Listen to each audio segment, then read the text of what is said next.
và thiên cầu cần cầu tê cầu cần cầu tin tu lệ này tu là đi suốt Krista mi với nào mà ông và thiên được điều đầu ta sống sống tê chỉ vậy các cụ các sâu cần phun tộc lắm cần đâu này có biết nào với rất phun cần để ta với làm cái sự sản xuất làm thế cần beauty thế cần beauty Syria quê quán là thì cái này trên phát hiện cái sản cái mo ngay sản thủ viên hành ngay tay là sản phẩm xỉa ai mà mỗi दिन की ये लोग मौसम नॉय नहीं ये लिया सुबह निकल के को का कुन वही कुन कुमारा बाबा इधर के को मूवी का शादी में सिया सबला माफिया का निकली सिया वो फाइनल दिखने चली अथिया की सा ना जो दोगनी इधर का सिया तो इसे मैं चिंतु के लोग अंकला và tụi nó trong cái tài là mặc khác thằng không biết là ulang soi thằng hạ tụi mình xong tất mấy số này cái đó là gì cái cũng có mà lệ thì cả cũng còn khi mà tên họ cho mình số dạng sâu mà cũng cần có biết gì cái này khác đấy là nó thôi cái thứ gì sẽ là nghe thì số dạng thứ khác ông nói gì cái tiệm những sủng sủng đáng rồi thì nó sẽ ảnh số có xa cách biệt luôn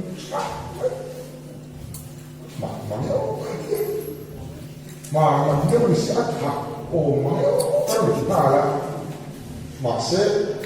lại sẽ mà cứ tục lâu lắm mà tục lâu tiêu kan sok tu zo ri bil ze moi ok sia ta ri bel no no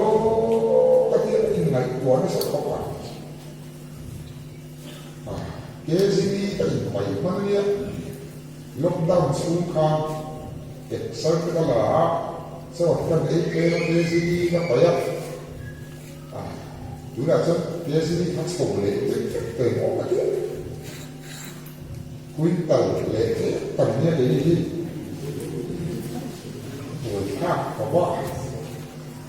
quintal ai điểm cái gì thì là vợ thế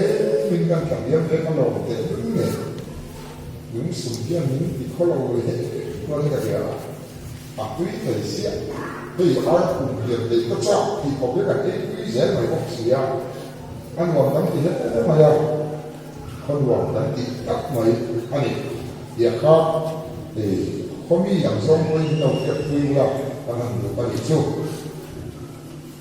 và khi anh linh để xe linh thì đầu này đi đâu anh này thay rồi anh có thêm để làm bao số mà thế đi ra trong trại tổ linh trong bao sầm để là trong một quy trong sông rồi đi và khi anh thôi đầu này là Daniel lệ kabu bung so lệ kabi trang bị trang cung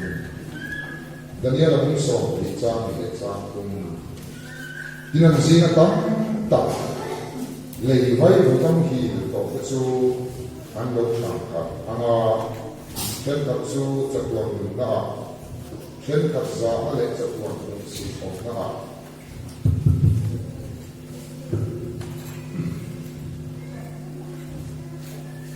tin afinga te chu wa em angin ante nama mitam tak fel na hoi ti tu te chu arsi angin kum khotlai tuarin ante na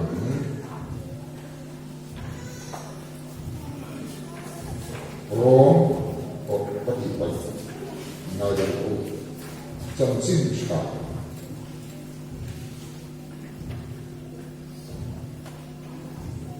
Lucas bung sorle tabi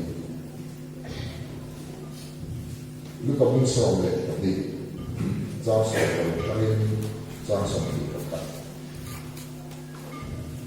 dinam pena te tin tuasaya mi hausa tu emo allo na ichuwa i mai tua em tin cái tiang ô cái vụ lệ quá gặp khom na cái này xí đâu mà thì à thì nó hiện cái tiang cái vụ cái tập xí cái mà ai liền cái sao mà chúng ta xuân cái vụ lệ cái sung sung cái đặc khom mà đến cái thao về là thao cũng đắm tập sung đắm tập cái cỏ đi rồi là Ayin barla him takin umro katiyang matiya. Imasila pathiyanin anela biya sahina hiyan itharawan la sakdon sali ithilde suwataka utane ni angle atiya. Mani kan sun khola pathiyan lama nga silaw su chuti chu ani chu atiya. Kalau sah pun sampai berjami, kalau sah pun sampai berjami. Jadi tuan Kristus bela, baik hari nam bela tuan, jumlah patian binglama chu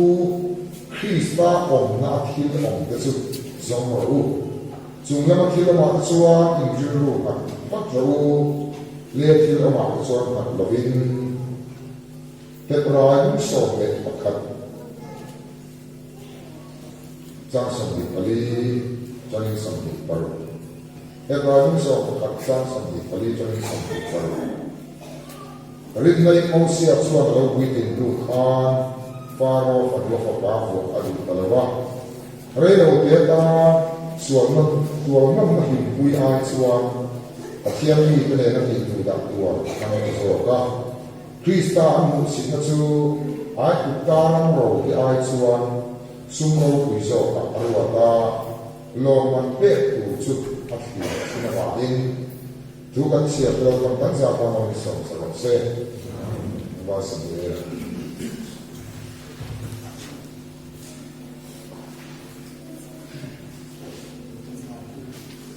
Hallelujah, amen. Hallelujah, amen.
Le,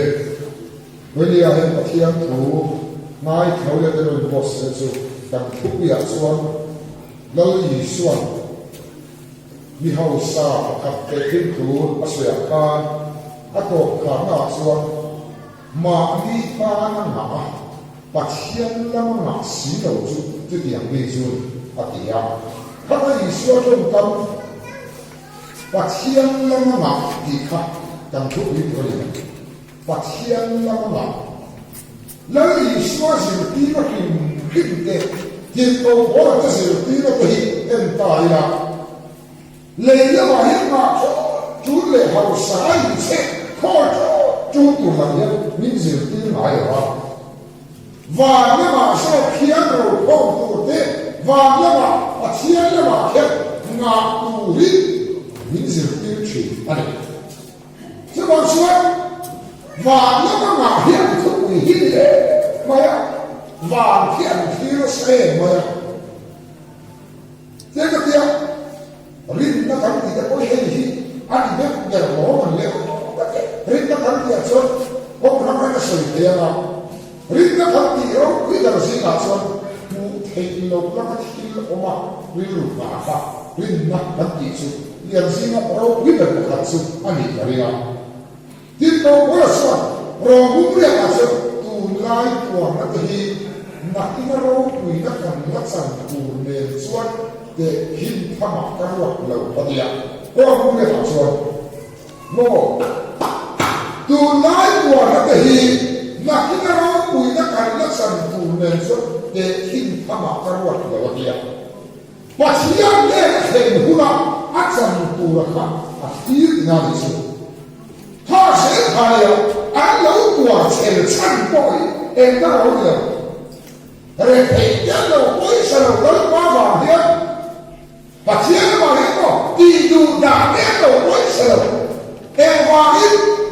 那今天老爸了俺真我看有钱了这个钱话这累了一些กูเราอันเราไก่ปากเมียเนี่ยไข่เดียวเลยอ่ะเอ็งที่นอนเนี่ยอันเราทิ้งขี้เดียวเลยอ่ะจะมาชวนบ้านอยู่เดียวเลยแล้วมาเอาสกุลจูจูเตะอินเช่ปักปักกูตีนิ้งโกหูแหลมหรอวะวานก็มาประเทียมเตะแล้วมาตูนิ้งเสียทีเลยถ้าให้ดูน้อยอ่ะชวนถ้าทิ้งก็มาท้าเล่นเลยมาเดียวก็ใส่เลยโดนโดนอ่ะtu làm ai đó thành gì à tuy nhiên là bây giờ bây giờ là sự tạo tốt hey tu ma hàng thì về tăng lắm cái đâu bằng cái bản gì đó tu ma thì về kể nó cần nhé tu có tu nó thì kể nó cần nhé tu nó sao thì tu ma thành mấy à tu ma hàng thì về tăng lắm cần kia kể học gì à này nó sẽ không thể học sao đi mà càng nói Christian nó là người chân từ làm thế này ít trong kỳ giới đẹp em vẫn xin xuống kê lâu nhưng mà cũng kê lâu như vậy là kê em được cái là hạt lá chẳng gì mà càng nó mà sĩ càng là bắt sạc có bị đá ăn chút sôi đàn thoáng quỷ chung và càng lâu mà sạc đó và lộn mà càng đông kỳ lắm sẽ mình khẽ quy khá nha và sẽ hình tình lại con khá nghe thấy không và chỉ ăn thua thì lấy làm mấy sổ ta lệ nó mà đồng ta hắn hôn thai qua mấy sổ cái làm gì giết cụ chế đó đắt xíu quỳ mãi một sai đi cầm tên đàn hiếp bộ lắm thì đắt đủ lâu lâu khẩu ta mô đi học để life pro đi trong cả cùng life pro và là khu này thì ăn rôm điều khát thuốc khát cái khá rồi thắng đến phát mà pha gắn sữa làm coi hắn mình đặt xe rồi thắng tiền số pha và chỉ ăn gì hi ít lệ nó để chặt được về quan khai gắn sổ được về đó hắn vui gắn sổ mà lấy cho nó để thu lấy cho nó chuẩn thu nó đủ rong được thiên càng rong khi xỉa khi chắc mày mà sao nó được tụi lai lao còn mình khỏi cái số và khi cứ thắng mình cần tiền số thấy gì dấu lắm hiện đang ngồi dấu cần phá lại cái gì dấu lắm hiện đang ngồi dấu cần phá lại và chỉ ăn nhưng mà là tụ số thì các thiên cứ các gì đắng là ngày và chỉ ăn cần độ xe và nhưng mà tụ đi và nhưng mà xe con tụ đi cái gìว่าออกเรามาหนักตัวนี้เช็คข้อตัวสอบจริงกันวิรู้ที่เสียงชนะอะไรยิ่งถ้าสอบมาสอบตั้งแต่มาสอบอีเล่เราหมดตัวเองที่ไม่ตั้งเตี้ยพอเสียมาสอบตั้งเตี้ยช่วยนะมาช่วยกันขานะกันเช็คว่ามาเสียเรามาหนักเสียแล้วยังไม่ได้เบียดอีหนักแค่เนี้ยเราหนักแค่นี้เราbiar tinggal goyang siapa semua mau biar dicapai bisa lelaki dan tidak lalu pengalaman malam kami kalau ini biar kita kesel jauh di luar pada kesel nabi atau kesel zero kesel nabi atau kesel biar goyang mai kuat tu biết đến sọc ngang xuân ngõ biết đến sọc ngang xuân trên ngôi sổ và áp bị thế chứ lồn bộ anh là biết mà mày kem tình kem vào là mình tuổi còn ngàn con sân trên xí sầm lại cảnh xí mình biết gì khi gặp thế in xe mà sai tận thì mai thằng cái mình đó cho nó mình chơi gì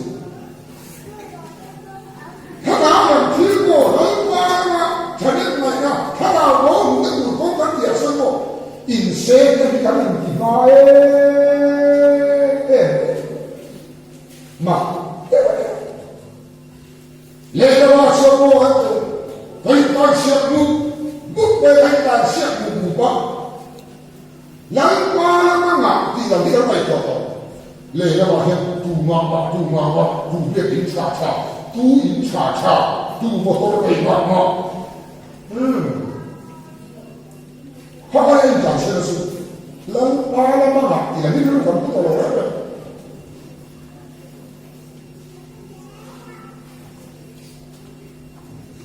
chứ bây giờ lý xuân hệ hệ kinh tùy sợi ta ở đây sợi mi hậu sa pakat mi pakat su alo lo mà là sợi chi ta cái gì aku mà lo mà đi căn lệ đi cái cụ văn chi mà sao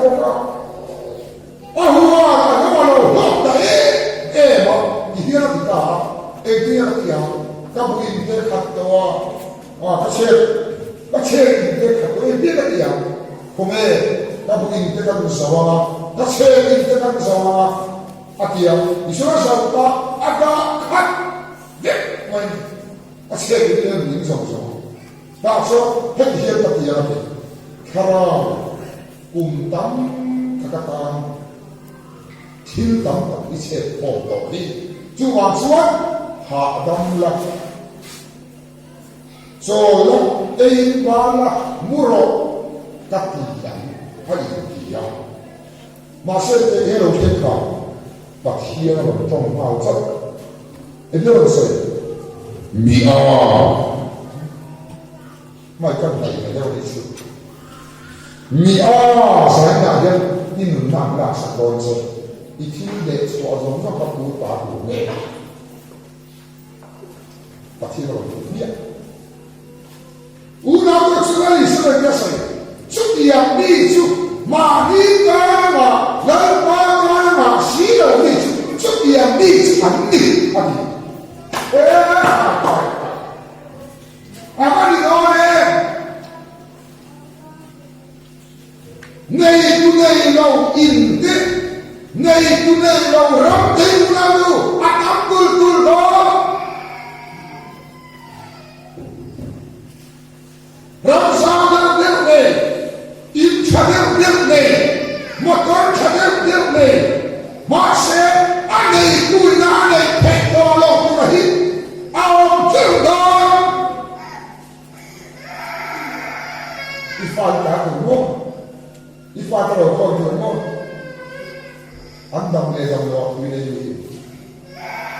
hai con đây anh đồng này đồng lọt vì này io vedo con mo ente i conflitti mo i figli mo i washing machine mo khamo i famiglia ki do a san suo dolo kamu cham ko ko fu re lo tsu ta sai ti am pak te yo san ko ko fu re te yo tu ti ya ta ke am ko kan fu re ba là cái tương lai các cái thứ này cũng vậy ngày qua đó isu này dòng khó khăn phá phá phá được thì là sản xuất cái đó đấy isu anh kita itu lah kamu sih tu pada kita ngày qua đây ngày tu ngày đâu in đâu quý tắc thế một chỗ tắc thế đâu tu atau tu rồi không tuang lo mo hết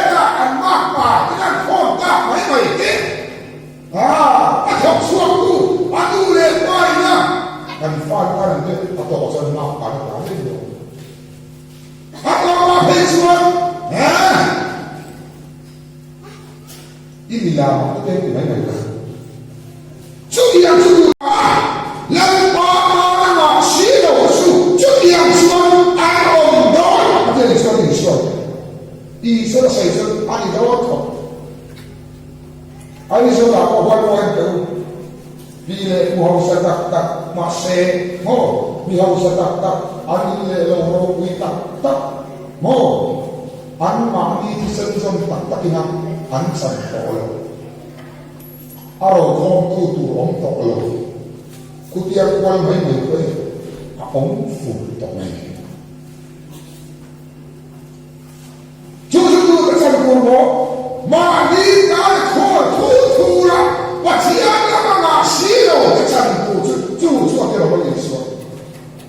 就按照那个哎稍微 kiss 一下人把那个牙对咱前面对我只要两百块听我们老对我跟你说说你的你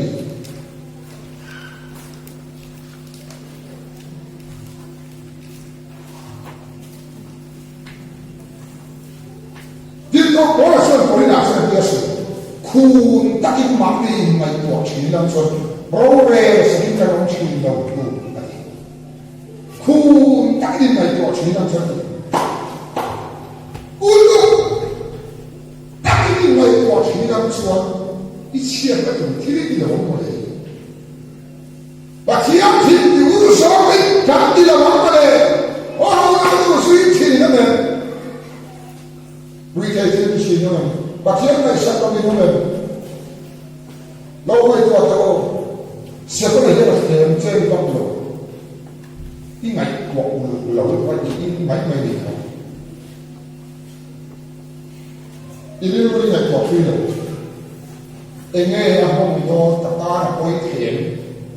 engai harus pakai makan tinggi. Ulu, tak boleh kau. 说的不妙了，苦答应马的哎，对了说，我只要搞嘞，谁给他听了就可以了。苦答应哎我的，兄弟老黑了就对了，那谁的，干要不对的，干弄不对的哦，啊你不知道，他们没有才有办法。把你快乐没得了，看得了啊，你我他们说的来。lâu nay các bạn cùng về đấy không hey các bạn đúng sùng trước chín năm có cái cái nào cũng phải được đấy đó sau đó phải về tùy coi các công ty đó họ còn cái tiền cái số còn việc qua lắm đấy anh mà đâu có chật lé vậy à sau mỗi mà là sai tiền cái số thì do mình đến vậy thì mới là xiên chứ xuống là xong rồi tập được cô mình vô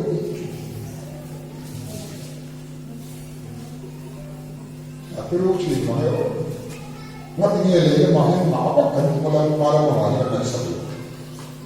các bạn xuống ở đây đâu hết nó xong cái sự của nhưng mà mai đang rồi anh đi ngang sự đó là gì in xin đất đó thôi tại nào thì có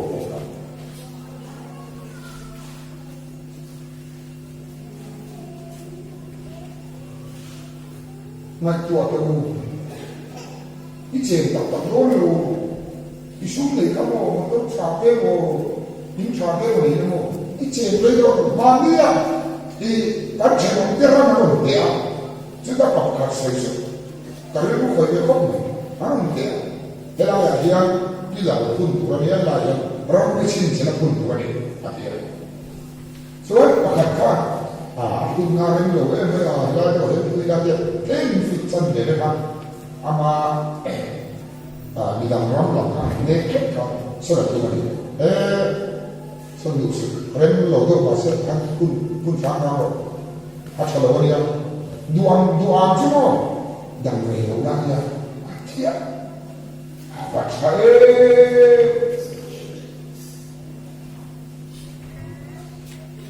mà nay mình dâu chuẩn mà hoàn mong tổ chung thì nặng hoàn mong tổ chung ba thì nặng ăn lâu đấy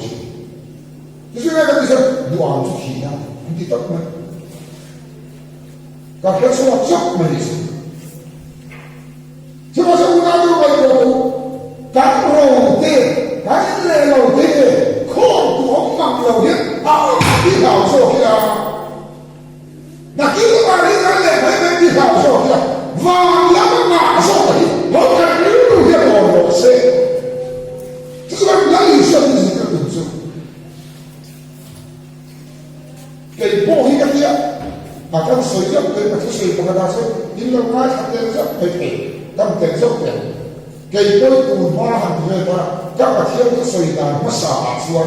và thiếu cái bối mà nó sống nó cái kia mà nó sống còn nó thiếu cái suy nó sắp có cái tù nó một con cắn tuần cái bối anh à trong vai là cắn bối nó cắn bối nó thế nào mình biết tóc mà địa thì nó ho nó tóc mày đến một cái mới đi ai còn thấy rồi kia một cái mới giờ nó xuống cả những lúc mà anh làm gì thì nó qua nó sống nó làm kia thú mà xoay lệ nó mới thật sự và khi chúng tôi nhìn thấy mà nó sống nó cái cái gì đó xoay lệ nó cũng một tao nó xoay lên lắm kì tập trung mình gì ngã anh không có lệ mà cái nó ô đã anh nó mà phan tôi phát cái nào cái gì nó mà theo cái đầu tiên hay đi vào là còn xin chia rồi thì đi em về hắn đồng xin chia đấy như vậy xoay qua các cái kéo lên các xoay qua các cái nó xoay qua các cái này và theo nó xoay qua các cái xoay các cái này đâu về đâu in khác nó không có gì là xoay các cái xoay ra xin mặc xe nào tu mới đi à hết bác sĩ ta xin lúc nhiều lệ ta chỉ tệ đi à lệ nhưng mà tu đi đâu và nó mà tu hết bác sĩ đi đâu tu sâu vào đâu đi bác sĩ phải nói xe tu nó cần nó muốn chuộc cái gì đấy họ cần muốn mà bỏ đầy vào nó muốn chuộc cái tiền gì họ phải này ăn thuốc cái gì đó lấy được nó sợ cái gì đó cái gì càng đi thì có sẵn cả quên mình không phải và khi nó hiểu xuống và nó mà tù hít ai đó nó mà tù hít mình tù địa đâu để đâu thì có ta ở đây mà mình đâu rồi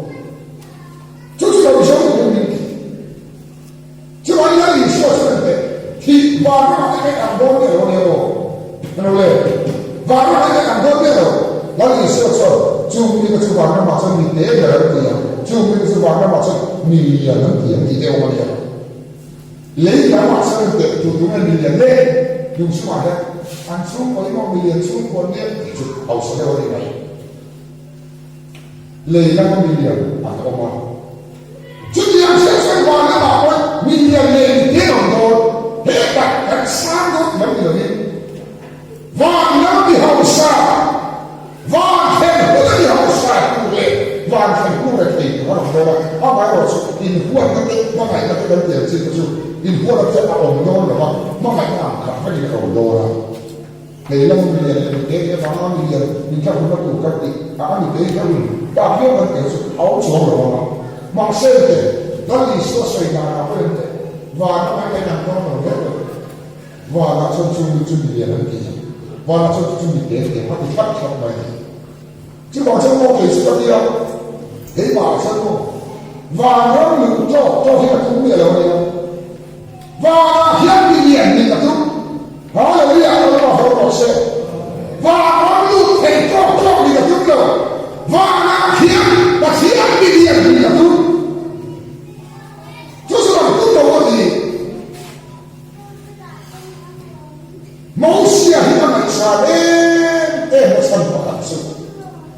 chân chính là chân hiện tại cái chuyện là chứ sao mẫu xe là lúc quý tình tu khác phá phần nó phá phá và tụ tà là lấy đầu đến nó xuống nó mình quý ai chân và khi anh biết tên tình là của thằng là do ta em vào mình lô man mục tụ chút phát đi tất cả mọi người em về em lô man nhé thì mẫu xe khác cho những gì cho một phát xuất rồi Hakru namro kita udah selalu berhenti. Sampai hari ini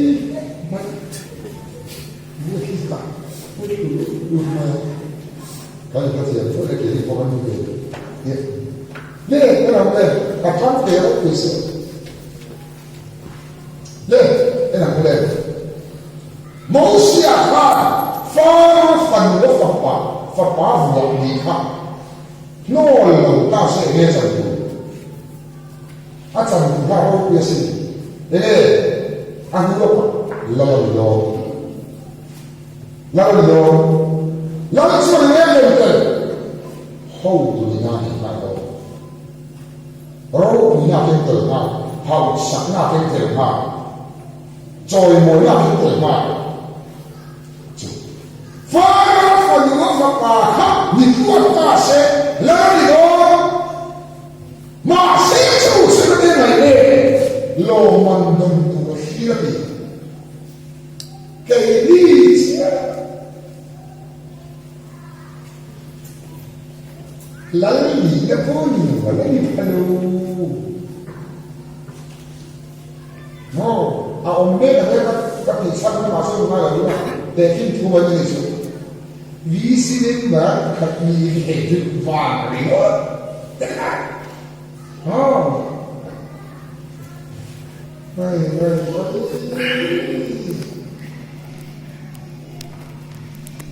Hatian lah, mereka boleh kita dulu. Di dalam di dalam masa mereka dicari mereka. Misalkan saya nanti kembali dengan kebaya. Ini dah buat berapa ini apa? Saya ini sampai masalahnya.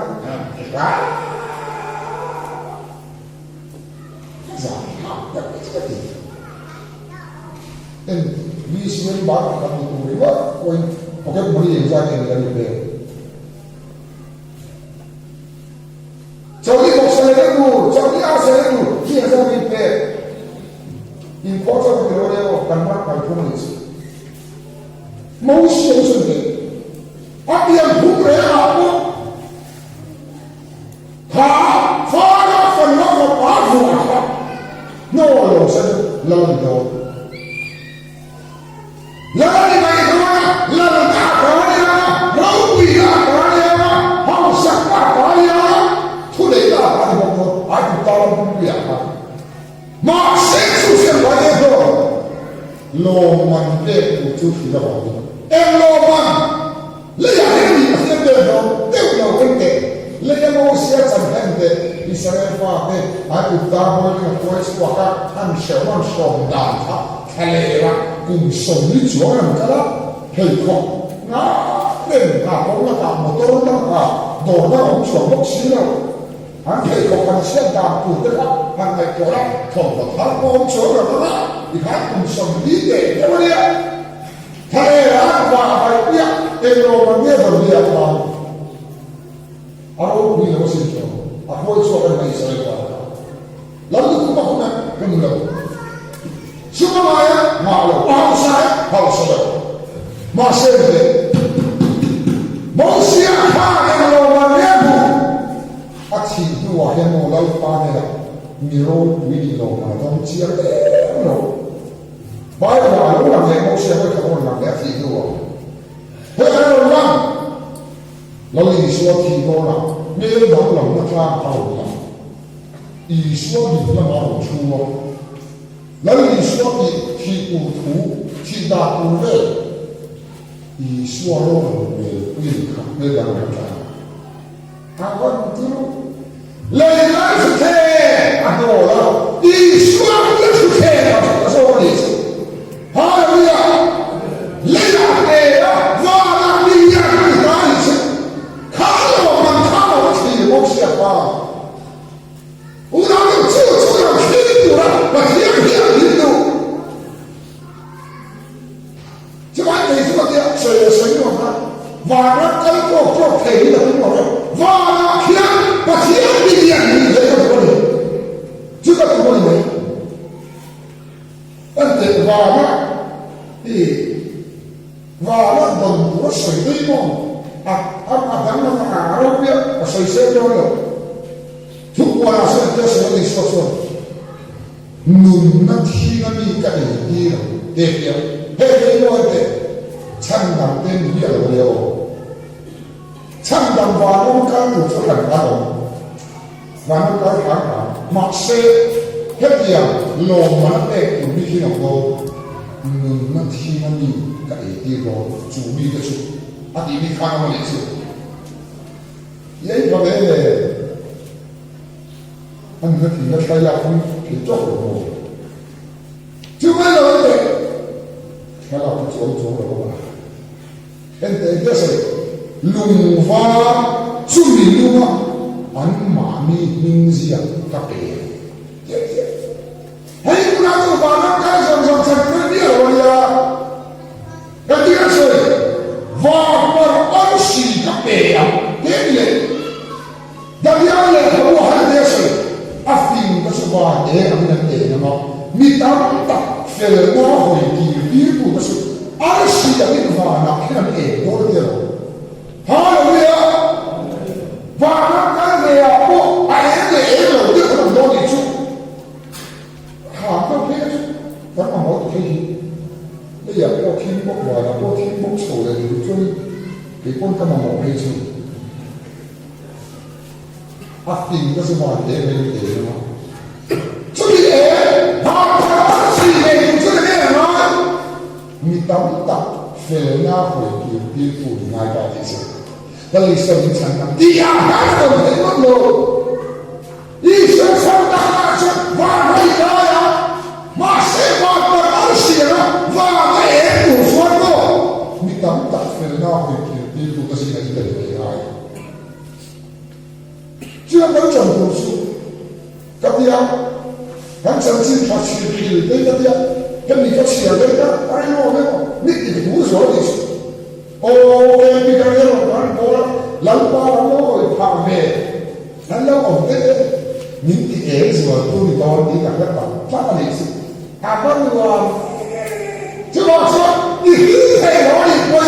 你怎么讲的？老爸老会听啊？你兄弟办过后的，你兄弟错了，中在啊，我办过错。正在屏幕上啊，看到係啲屏幕時，而啲嘅話咧話唔嘢嚟嘅啊，而天一追佢到笑，有啲啊說玩法嘅先啲啦，有得我玩到先啲到笑，參加嘅咩我有，有啲嘅，玩法先啲有啲嘅。Hei ni dulu, hei omnana sabda, pacaran lo cukup hei. Kisah hei omne, kisah tuan itu tuan farang sindir. Nanti ni sindir, kau kalau sindir nanti jadi, kerana lo besu. Mana lu tahu sih lo, tuan farang sindir tu lo, amma farang tuan, amma kau tak bersama, pacaran tu farang. Buat barang sindir do, apa idole, asal ini kalau macam patian dia ini mana asia do, patian itu ini macam kamu itu doa, dia di mana dia, masa asal itu mana, saya itu apa, mau, lusuh dia ini mana begitu, kalau orang pakai kita, mau. Orang banding orang Malaysia, orang jadi orang orang banding mau, tahu kerana bila orang ni tak dijak udah ambil. Sudah biasa, mana kian mirau yang di bawah tidak ada, dia ini mana siapa lagi tu? Ente atau dia bersih orang bersih. Kalau itu tak mena, tak cuti. Mati tekan orang itu. Asal dah kita orang ni dia orang itu. Cumi kesu, kalau cuma, jangan cuti lagi. Hai, pusawan, puduan, pulau Fanhoran, helai Fan Cuma, abulah cuti, abe kai. Amo perlu berkata, baik.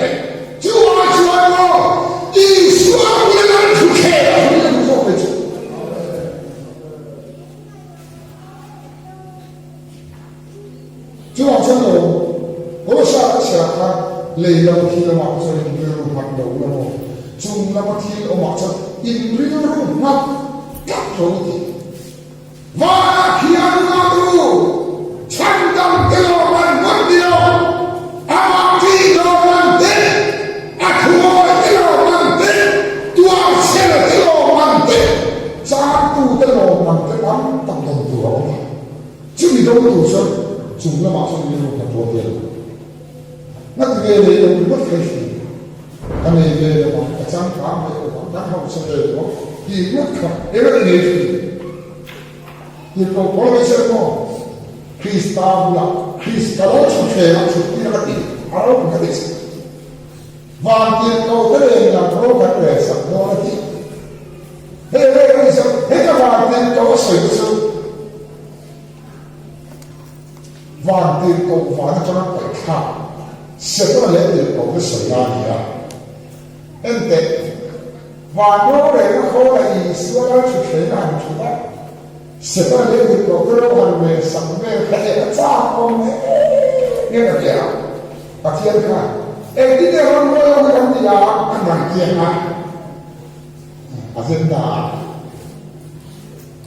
mỗi cái này về thì nó sẽ không ăn lòng nó lên mà vì qua ngày sinh nó phải nói chuyện một cái bản chứ còn sao họ nghĩ này là nó đâu còn được sự cho có thể sự chứ còn các chuyện từ lái ngoài thì nó là cái đâu người ta cần các sản cùng nền cho để khi họ mặc cái quần của thì là cái đâu người ta sản cũng là khí rồi chẳng đồng cái gì và nó cái lúc đó thì bây giờ rồi người ta sản cũng phải làm thế đi tập cho nó khi sẽ cái tấm tấm làm pin như vậy khi hụt tiền nó mà khi mô ấy sự tấm để khi tấm tấm làm pin sao có một cái số độ lấy đằng số mà ta biết sao của nó để mấy người đi điêu khắc cả anh bảo hình tu cho có hình tu cho có mà thiên liên mạc có anh mà thiên liên mạc đà hình tu mà thiên liên hình sao trên cái một cái này sáng này có một sao cái này chúng sao sang chụp anh biết sang chụp lấy được một quý vị mà nó khi quý anh nó bị xe đậu na lấy quý anh nó bị xe đậu na quý anh nó bị xe đậu na thế đấy